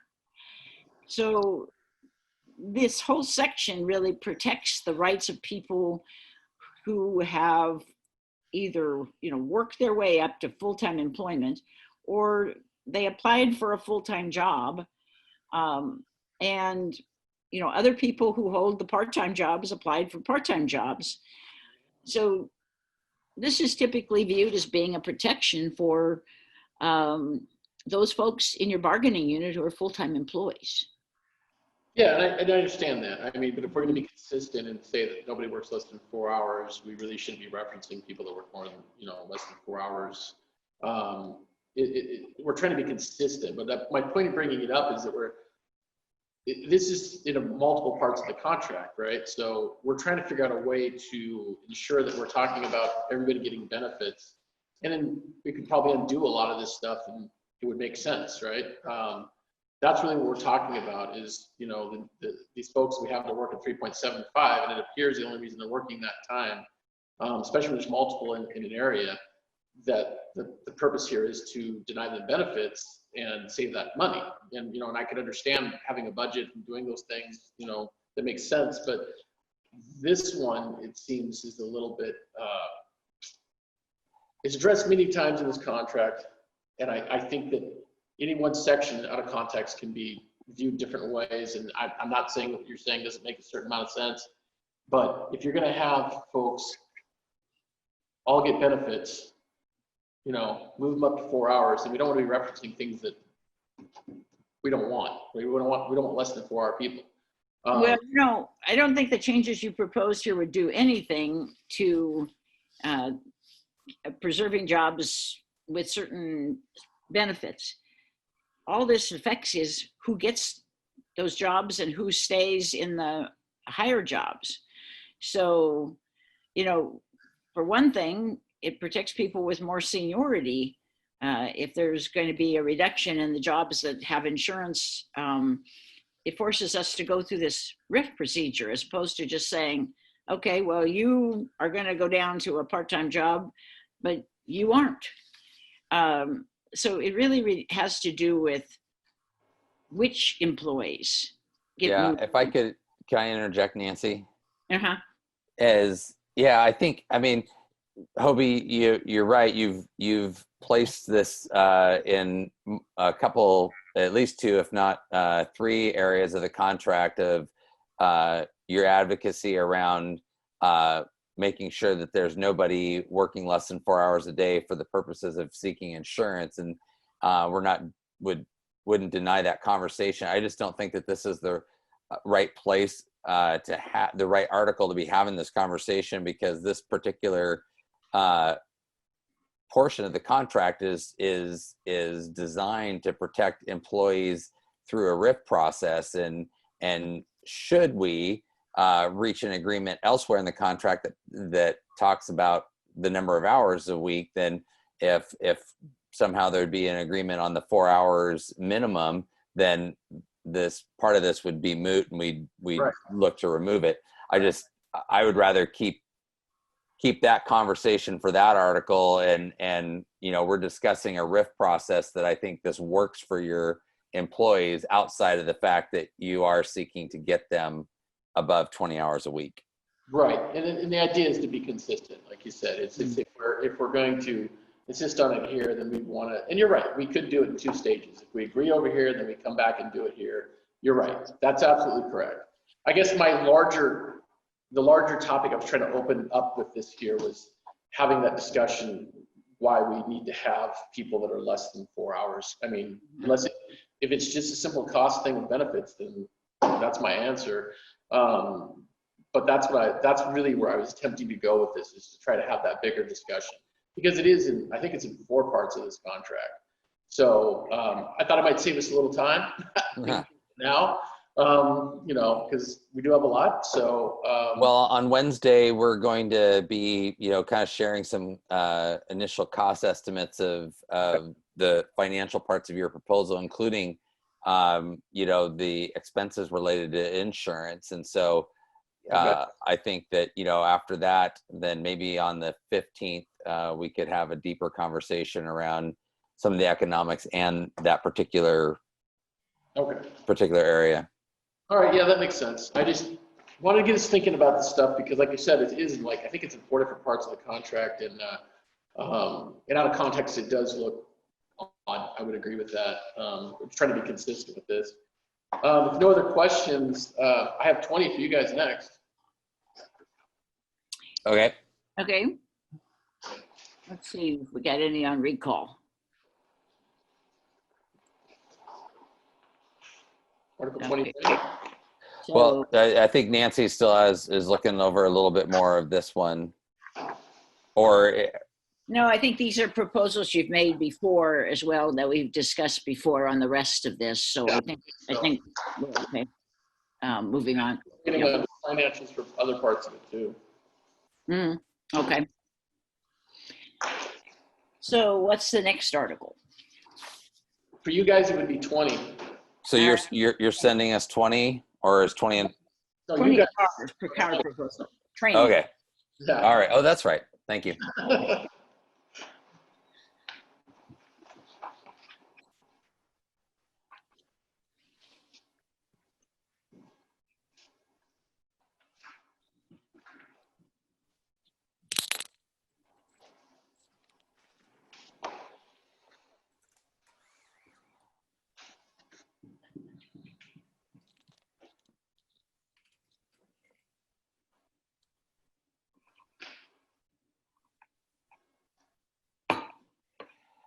So I think Nancy, if you're okay, I think I'll take the lead on this one. Yeah, that'd be good. Yeah. So you can see that we crossed out C here, and that'll make more sense as we scroll down and talk about a counter proposal to your idea regarding some professional development tuition fund. So I think that this is going to be a great investment in our classified staff. This mirrors language from the license contract. It sets a substantial amount of funds from what we've been doing previously to $12,500 per fiscal year. And so there we go. And so there's an application process. So a person could submit an application requesting funds. Individual requests shall not exceed $250. But there's an opportunity there that after March 31st, if there are still funds remaining in that, someone could reapply for another $250. And then whatever funds are left over there, if funds become exhausted, additional professional development is requested, the union, well, excuse me, let me go back up. Oh, I'm sorry, kind of jumping around here. So up above, the district shall create a fund of no less than $12,500 per fiscal year for training or education for unit members. But if that's not enough, we'll get together there at the bottom and look at ways to increase more. And Kevin, is there a little bit more down on the next page? Yep. Okay. It's a sentence, yeah. Yeah. So Okay. we thought that really opened the door up for all of your members. I know that the focus initially was around the tech department, but this is a bigger investment and something that we do with our licensed folks. Yeah, and I appreciate you taking the time and effort with this. I guess the question I would ask is if I'm Ty and I'm going in for certification that will benefit, you guys as well, and it's $1,000 certification, how would I address that? With a $250, would I have to wait till March to try to get another $250, or you know what I'm saying, to cover that? Yeah. So right now, I mean, right now there's not the previous language up above that we struck out was pretty vague in its amount. And so, but we have a lot of folks that we think that this could benefit from. So yeah, while for Ty, it may not be, kind of getting him the certification that he is pursuing. It provides a greater dollar amount for all of your members to access with, potentially, a workshop or something that, that's what I'm kind of thinking about, a workshop format where, they're anywhere from 50 to 250, $300, or something along those lines. So that's what we're aiming to try to do. Certainly doesn't, help some of those larger ticket tuition items that people might want to pursue. I think the bigger question comes into is the idea around it's related to the job that they're doing to enhance what they're currently doing with the district, not necessarily for something that might take somebody elsewhere. So I think we should be, real clear about the fact that the intent here is not to allow people to come and access this in order to move from being a classified employee to moving it to be a teacher. Correct. And although there are some of our employees that, there might be reasons because of their skill set and whatever that their department that they are in, might feel that would be desirable. That's not what this is for. But I would think that the language here would allow somebody to come back in after March 31st and say, I went to something that cost $350. I only got $250 reimbursed, but if there are still funds left, so I'm not taking them away from somebody else, I would like to have the additional $100 reimbursed. And is it the way it works? That could be done. Mm-hmm. Yeah, and that's what I asked at the start, and I understood it that way. So I think we got this. I agree. We're trying to put money into the members to have them stay with you with the school district, right? And the idea is they could stay with classified, would stay with classified. I mean, I know some people do stuff on the side to become teachers, not more power to them, but we're trying to take care of the folks that need training to advance their time here through, being classified employees. So I think we're on the same page on that. And this, Vance, what do you think? I know of a couple of references where people are trying to get their teacher's license, and they wanted help through the school district because they're already employed here. So, and we don't have any program like that with the classified or with the teachers. The teachers have a tuition. They have a tuition reimbursement pool, and they have a professional development pool. But they couldn't be.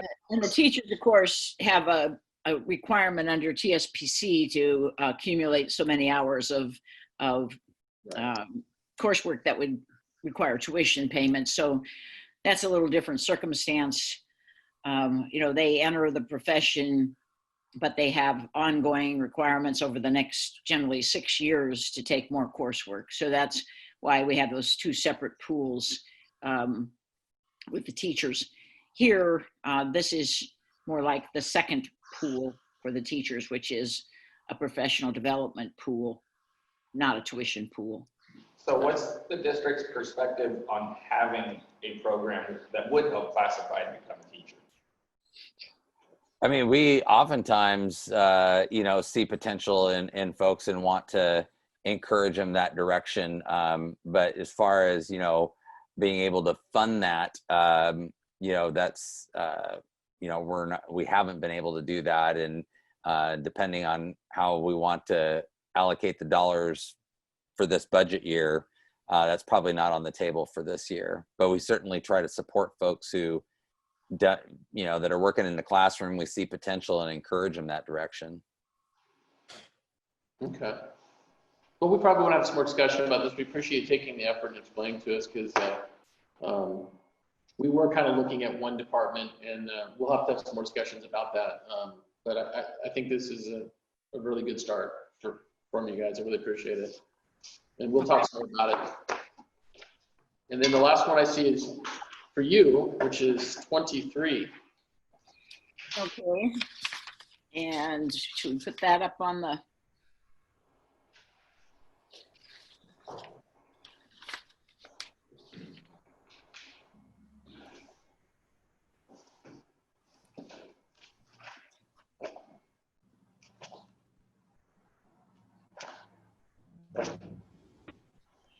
The major change here for us is that we agreed with your position that after 3 days of working out a classification, rather than 5, that the employee, gets the higher rate of pay that's stated in our contracts. So, if you're temporarily assigned by the district to a higher paying job classification for 1 to 2 days, you're paid at your regular rate or the substitute rate, we said, so that you wouldn't be paid less than if we brought in a sub, whichever is higher. But if you're assigned to a higher paying job classification for a period of 3 consecutive workdays or more, and it is currently 5, so we agree with you on the 3 there, then you move to the higher pay status that's indicated. Okay. I think that's pretty straightforward. We'll chat about it and get back to you. Are we going to our separate corners to work? It's a major difference between us. So with the exception of, again, at the first paragraph, you had proposed to change 14 to 30 calendar days. Oh. And we left it at 14 days here. Okay. And that's the situation where a new position is established. The district has to take the initiative of giving it a tentative placement on the salary range and notify you, together with a copy of the job description. And then if you want to bargain about the placement, then you have to let us know within 14 days. Again, we think there's a good reason for staying with 14 days because, if you're advocating for the person and that the position should be placed higher, this new position in relationship to other positions, it's everybody's advantage that we get on with that right away. We take the initiative, we have the obligation to notify you, so it's not like you have to even find out about this from your members. We'll notify you that we got a new position and here's our placement. My experience with other units is that there's a lot of times when the association is fine with the new placement, because we tend to make that placement in relationship with other existing jobs and have a rationale for it. But if you want to bargain about it, we think that the 14 days for you to initiate, since we have the obligation to tell you about this new position, that should be adequate instead of waiting for 30. Okay. We hear you. So we were kind of hoping that this one might be something we could tentatively agree to today. I think we're hoping that too. We need to talk about it, and we should have another quick proposal in a little bit here too. I'm just waiting on something for it. So, do we want to break on this and then come back in 45 minutes and figure out what we can TA and what we can? I'll have another proposal for you. Okay. That'd All right. be great. Okay. Look at your All right. proposals too. Okay. Appreciate it. Thank you so much. For our team, do we want to take maybe 5-10 minutes and then Can you send me the association proposals that they put up on the screen so that I have those in front of me? I should have, they should have been forwarded to you. Okay. But the ones that everything that got put up on the screen got forwarded to you while we were talking. Okay, good. I will go copy those off and then I'll have them. Yeah. Okay. What do you think, guys? 5 or 10? Let's take 10. 10. All right. I'll send you the link. Agreed. Okay. All right. Thanks. Okay. All right. Hopefully you guys can hear me. thanks for give us a few extra minutes so we can have one more article ready for you. You hear us? Yeah. Okay.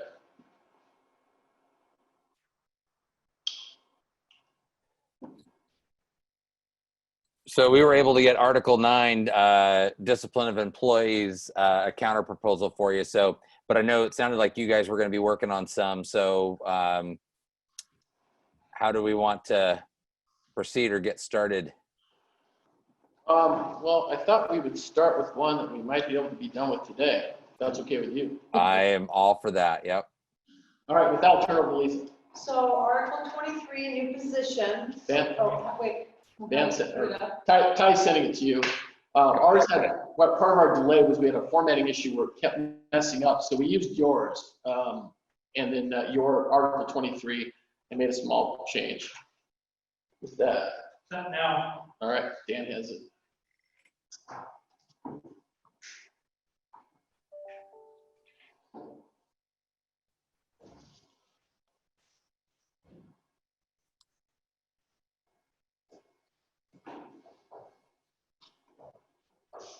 All right. It's on its way to our team.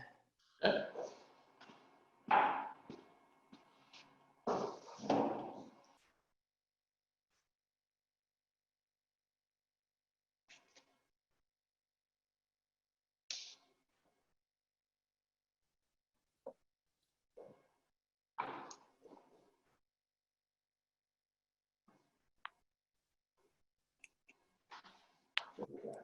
Okay, Article 23, new positions. We are ready to TA that. We have a couple things that we wanted to ask about changing. We wanted to add the Article 1 and the OSCA field representative. And then we also noticed that we've been trying to change it from association to union, and we're hoping that we could change those. Nancy, are you able to, I didn't know if you are able to talk. Are you on here? Well, we're waiting on that. So basically what's happening is we backed off the 30 days and figured 14 was reasonable if we have it going to a couple of people. So looks like somebody's making the change already. but yeah, that's the idea behind that change, like Lisa said. We used yours because our formatting was messed up on ours for some reason. We couldn't get it to fix itself. So we used yours. But the trade-off of that is that the changes for association to union was not there. But that's the only other change. The language at the bottom is exactly what you proposed on your counter. And there's another association in the third line you need to change to union. There's a few in there. Oh, yeah. Yeah. Like 6. So basically what you're saying is that we notify the union, which would be the president, right? Correct. And then should we say president? Yeah, I think that's fine. Okay. So we notify the union president and the OSCA field rep that we want to establish this new position and the tentative placement for it. Yep. So, And then we can live with 14 days. I'm okay with that, except representative is not spelled right. Representative. Spell check disagreed, damn it. Okay. All right. So that stays Restway, stays with current language.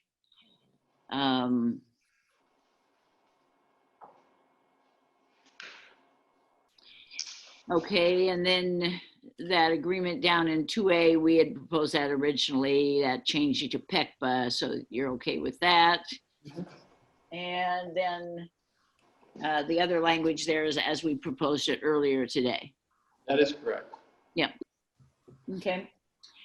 That looks to me like that's a TA. Looks fine to me. Okay, well, congratulations, everybody. All right. Nice work. All right, if somebody can send that to me at some point, but I'm making notation here.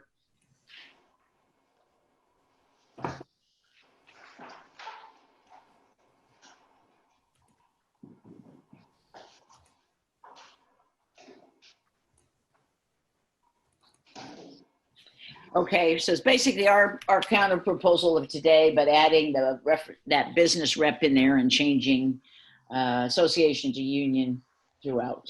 So, That's it. okay. All right, good. So, And then we figure we just send you the 21. There's only one small change on it, Nancy. I'll let you guys figure out if you want it or not later, and we can hear what you have. We're just going to send that to Dan. We're just striking number 2. That's about it because it's covered under the law, like you said. But 21. number 21, yeah. okay. So you send that off to Dan. Can you put that up on the screen or not? I haven't got it yet. Okay. Sorry, which one you got? What are we going over? 21. They're sending us 21, right? Yeah, we sent it. It should be there sometime.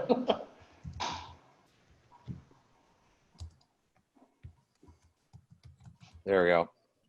Oh, it's loaded it. How dare you? Well, there you should be more productive. Yeah, I know, right? Okay, Dan and Nancy, I will send you this titled TA signatures also. So, Okay. Excellent.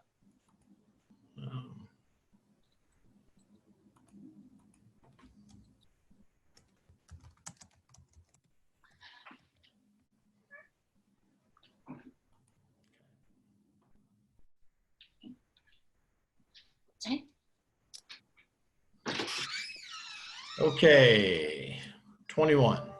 Like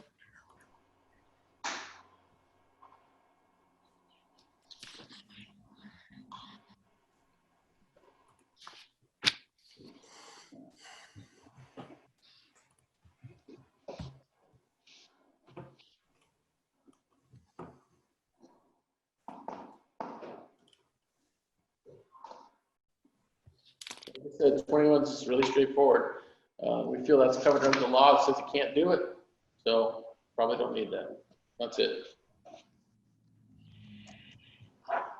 Okay, so this is about a work stoppage during the term of the agreement, except as specifically allowed by this agreement and by PACBA.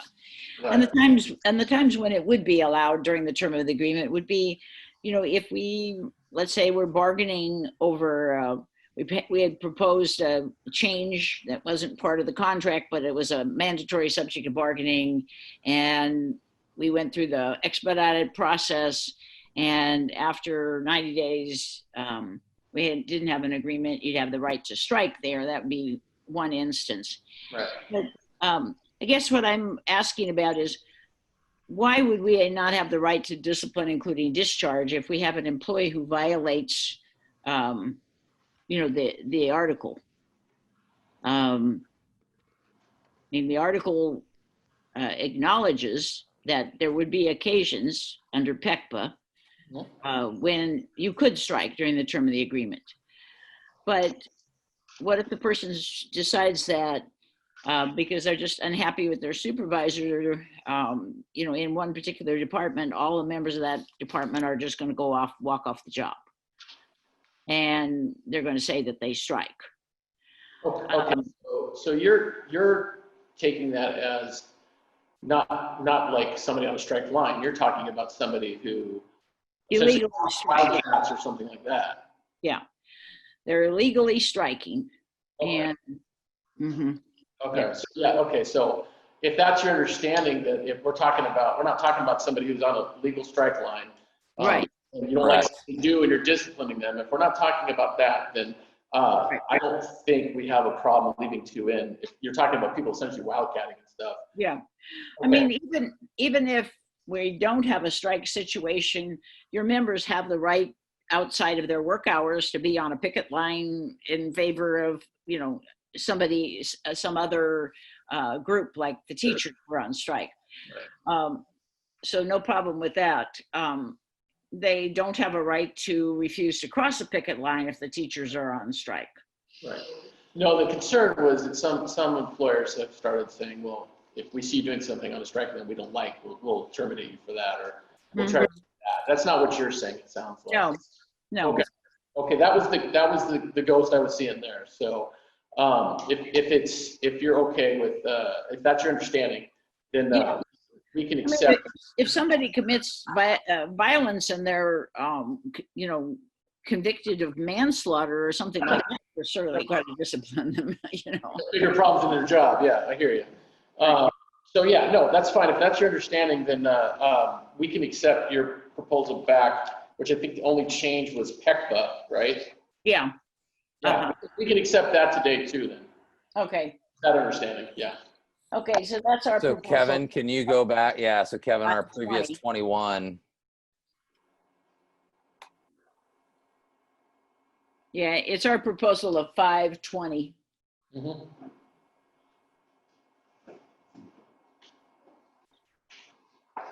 Yeah, and all we did was add that and by PECPA. Yep. Mhm. Okay.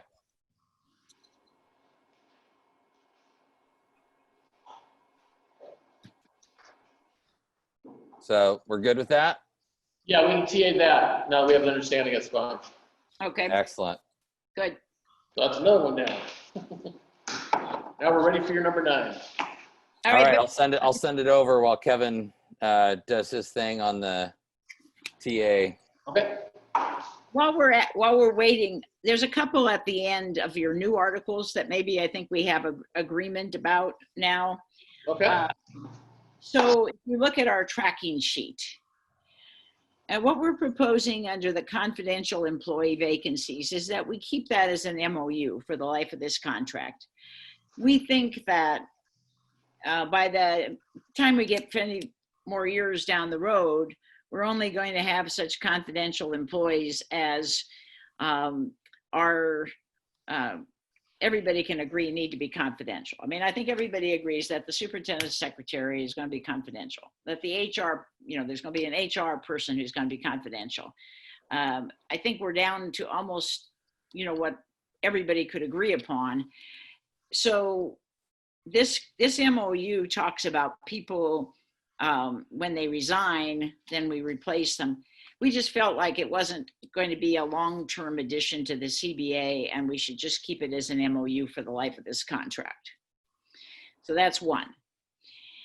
The next one, I think we agree that this position, the student success coordinator, goes on range M. That was the decision, and we just like to put it on M, and we don't need to have a separate article on it. Yeah, we agreed to that last time. Yeah, okay. Fine. All right. So Article 31 disappears and we've got an agreement, it goes on range M. Yeah.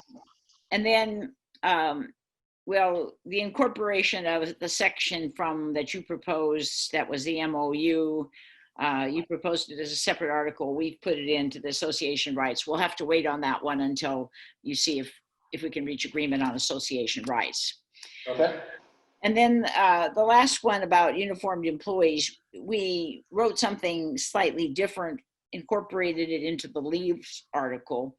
Right. I guess again, maybe we'll have to wait until that article settles, but you know, both of those are a matter of let's address this somewhere else is sort of the reference. So Sure. we'll come back to those then. All right. Yeah. So if you can think about our proposal about keeping that MOU about confidential employees as putting it, instead of putting it in the contract, that would be about the only one at the current time that you need to Okay. think about. Okay, yeah, we'll have some discussions around that for sure. Thank you. Okay, so now All we're right. for 9. Ready for 9.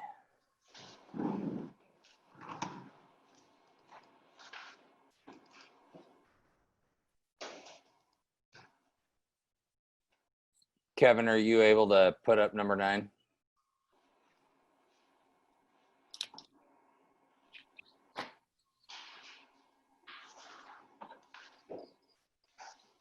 All right. Well, I'll start us through this one, Nancy.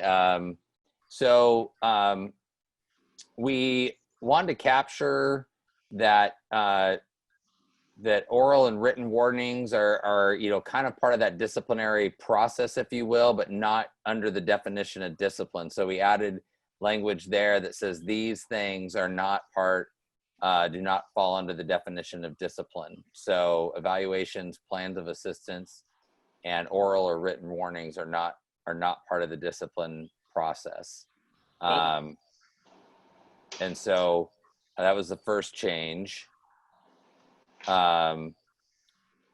We kept our 180 days language there. We kind of talked a little bit about some different options, because we've got some employees that, some start in the middle of the year, some start, some are school year employees. And we were kind of trying to figure out how we could, come up with something different. But the more we thought about it, the more complicated it got. And so we left it at 100. We just left it at 180 calendar days. Because it does at least exclude the break periods and paid leaves for year-round employees. So just want to note that we're referring to or reverting to current contract language. Under non-probationary employees for discipline or discharge, we didn't like the gross insubordination just because of the it raises the level of subjectivity there as to what constitutes gross insubordination. So we left that language there. We separated unsatisfactory and inefficient job performance from attendance, and then wrote an attendance line there: failure to maintain acceptable attendance except were covered by OFLA FEMLA, trying to acknowledge that those are, not subject to any discipline. C, we TA'd your strikeout of other activities so that we just keep that as use of drugs and alcohol that interfere. So we agreed with that. The rest of this is referring to current contract language. There in D and E is current contract language. We did accept your progressive discipline shall be followed there. And then we changed instead of discretion to judgment. Kept with the strikeout of written warning. I think that kind of captures a lot of what we did there, mostly current contract language.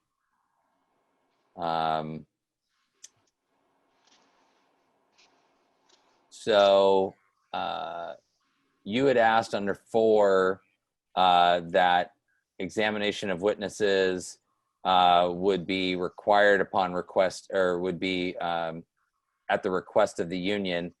Had some concerns around that related to depend on the age of, if it's a kid complaint, things of that nature. So we wrote upon the request of the union. Okay. Let's see, an association representative to represent him. That's current contract language. You indicated there, that shall be offered. We believe that's, it's a common practice for a supervisor to remind people of having a union, but ultimately that's the union's responsibility there. B, we TA'd on your request to not to exceed 20 days. I don't know that 5 is really a TA, because the association wanted to introduce that element of shall be offered, and we haven't agreed to that. So that shouldn't be a TA. Yeah. You had struck out on C, if in the judgment of the district it is deemed necessary. You'd struck that out. We're fine striking that language out. You had struck out or permanently on the district retains the right to reassign employees temporarily or permanently. You had struck out or permanently. We're fine striking that out. You had language there that said you could grieve that temporary reassignment. We're not comfortable with that. A lot of times we will move someone for their own protection if a wrongful accusation's been brought against somebody sometimes, and we don't want to put them on paid leave, we'll move them to another spot while we investigate, and then bring them back. And so that's why we're really reluctant on that language there. We agreed to your strikeout of district practices under 5A. I think that about covers it. So Yeah. Probably drink out of a fire hose there, guys, on that one. So, but that was just trying to cover what we had changed from your last proposal. Okay, yeah, that gives us a place to look at and work back, give you another proposal if we want. Okay. Are we about at the end then of proposals and counter proposals that we got for today? I think so. We'll probably work a little longer here, but I think we're done with the joint session unless you guys have something you want to bring back. Why don't we go through this tracking sheet that I had, and then we'll just update it so that we know who's bringing what for the next time. If Kevin's got that there.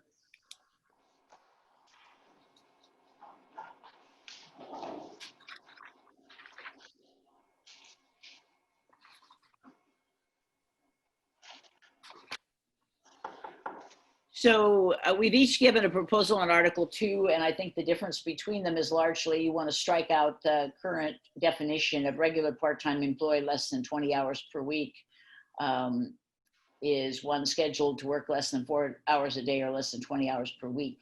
And I understand that you want to do that because you don't want any of those employees to exist.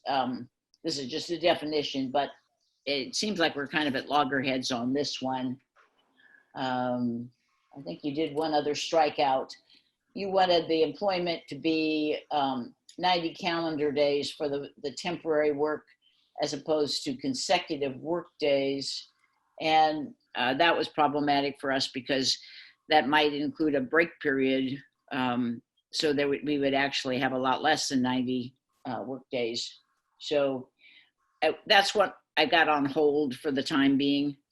We'll have a proposal for you next time. We almost had it done this time. We had a couple things we still had to work on the second piece of that, talking about, I think the definitions of temporary. You've given us something on that, if I remember right. Okay. Yeah. Using some of your language on 4 that you gave to us in the proposal on 520. So we'll have something for you on that next time we meet. Okay.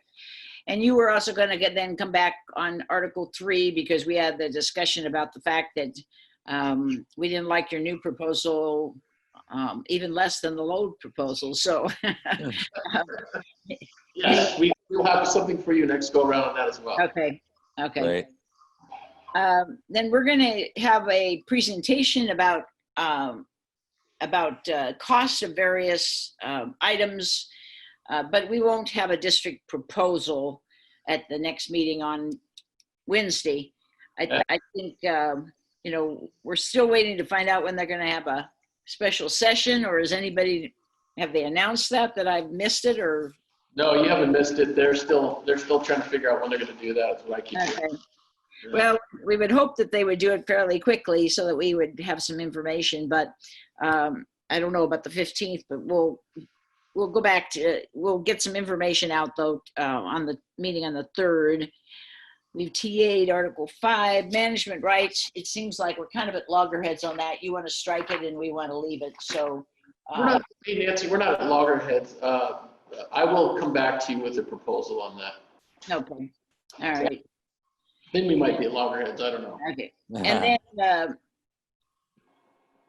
the Article 7, we gave you our proposal. So if you're ready to respond on that now, I know we're 2 days away from our next meeting. So, respect the fact that you might not be able to cover all of this, but it'll be your turn at one of the next couple of meetings. Yeah, we're going to shoot to have that ready for 6/3 also. Okay. That's the plan. All right. We've just given you Article 9, 8 is TA'd. So again, whether you're ready on the 3rd or the 15th, that's your court.